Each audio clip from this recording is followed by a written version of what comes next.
Evet arkadaşlar. Şimdi 2012 A3 DSG mekatronik onarımı yapıyoruz.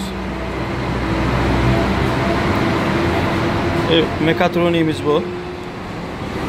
Mekatronik kartımız bu. Evet arkadaşlar.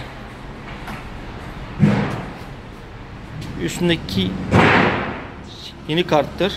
Bu da çıkan kartımız. Mekatronik onarımı itina ile yapılmaktadır efendim. Garantili şekilde.